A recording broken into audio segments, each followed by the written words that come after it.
salutations from the beautiful city of Augusta, Georgia, where, yes, I just sprayed my wife. Sorry, darling. Yes, all of our salons, hair salons, are opened up, and thank you, dog.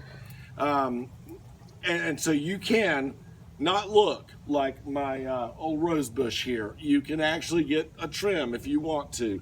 But I will give you guys, you fellas out there, just a little bit of advice. Find yourself a wife, or if you're so inclined, a husband, a significant other that knows how to handle a set of clippers, and you'll always have a free haircut. All right, just a little advice for you. All right, so the economy, as they say, is slowly opening up. You can go do some things that we used to just take for granted. There are other things that you can't still. So this video is really about a question that I got from a former, well, I still consider her a colleague, Dr. Debbie Von Tool. She basically asked, okay, after all of this is over, what do we do? Do we raise taxes? Well, Debbie, that's a doggone good question. Considering that right now what's going on is all of the people in Washington, D.C. and what we call, they're supposed to be representatives, but for some reason we call them leaders. They were all squabbling about who did this at this point, and if we would have done this, we couldn't have avoided this, and maybe if we would have wore a mask or didn't wear a mask, or wear masks. Wait a minute, don't wear masks. And it's all his fault. That's what they're doing. It's kind of like, you know, if this happened, the guys on the bridge of the Titanic, after they hit the iceberg, standing around and pointing the finger at who hit the iceberg, instead of trying to put people in the boats and get off a ship that is sinking. It just so happens that I wrote a book back several years ago, actually 7 to be exact, called The Contract on the Government. And yes, it's written under the name Tommy Hudson, and that's really not a pseudonym, considering that Tommy is my first name. But yes, I wrote this little book called The Contract on the Government. And the reason I bring this up is because I was talking about the way that the United States economy is set up. And I talked about the fact that there could be, and would be, at some point in time, a tipping point. If the government continued to borrow money on one hand and print money on the other hand, eventually you're going to have a problem.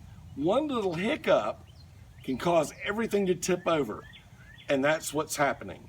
So things are opening up, but I'm just going to tell you to gird your loins, because a lot of the places that you used to go to, small businesses, they're not going to be opening back up. They rely on cash flow, and 2-3 months of having no cash flow means no way to support the business, which means that they are not going to be, they're not going to be hiring any more employees. And a lot of the companies and even industries have figured out how to work in this new mess with fewer employees. So those people aren't coming back. And because of the way that the stimulus situation and unemployment situation came together, there's a lot of employees who are not going to go back to work because they're making more money on unemployment than they did before actually working a job. So would you do like I did and sit at home and write a book? Or actually go labor on a job? If the government's paying you, come on, what would you do? All right, so that's what we're dealing with. We're dealing with a situation where you're driving a car in the mountains and you are going on a big old downgrade, and so you turn the engine off right in the very right in the middle. Turn it off. because you don't want to go too fast. And that car just speeds ahead until it starts the incline, but you've been pumping the gas the entire time, and you hit that ignition switch, and it's not going to start because the engine's flooded. And that is what our economy, that's where it's at right now. So, Dr. Van Tool, to answer your question about taxes, yes, I believe that we are going to have to raise taxes on everybody. And I hate to admit that Bernie Sanders, of all people, makes a great point. But, you know, even the craziest among us can make a good point every now and then. And he's right. The most wealthiest among us do not pay their fair share of taxes. They don't. They do not. Trust me, I know a lot of wealthy people. And yes, everything in their life is a deduction.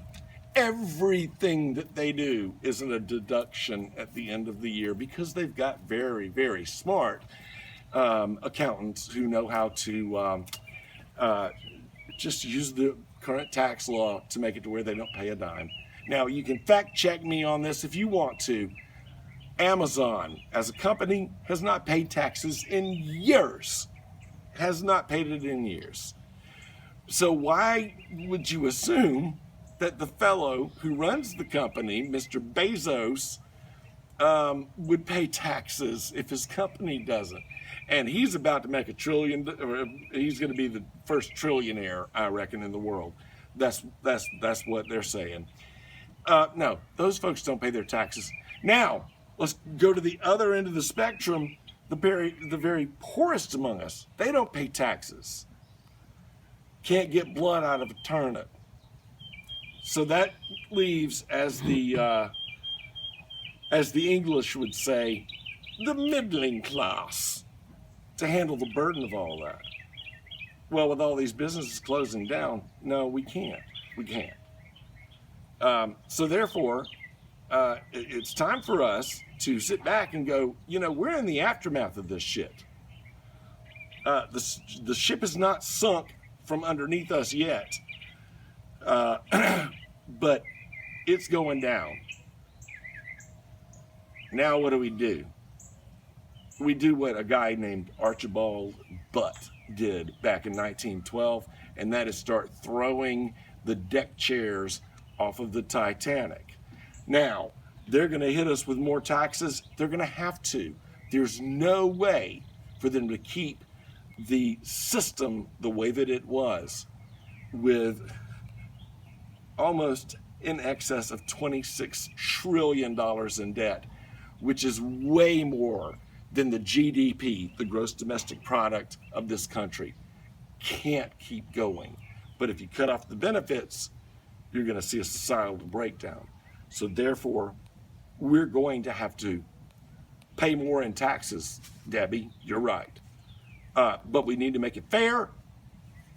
And I think that the things that we need to look at is maybe just a flat tax with no deductions, or what they call the fair tax, a consumption tax, which even the illegal aliens have to pay. So anyway, I know that this is long-winded. Hey, I want to promote my book one more time, The Contract on the Government with Tommy Hudson. I'm a redneck, but sometimes I do make sense. Hopefully you'll like these videos, share them, and, you know, all that shit. Y'all be safe.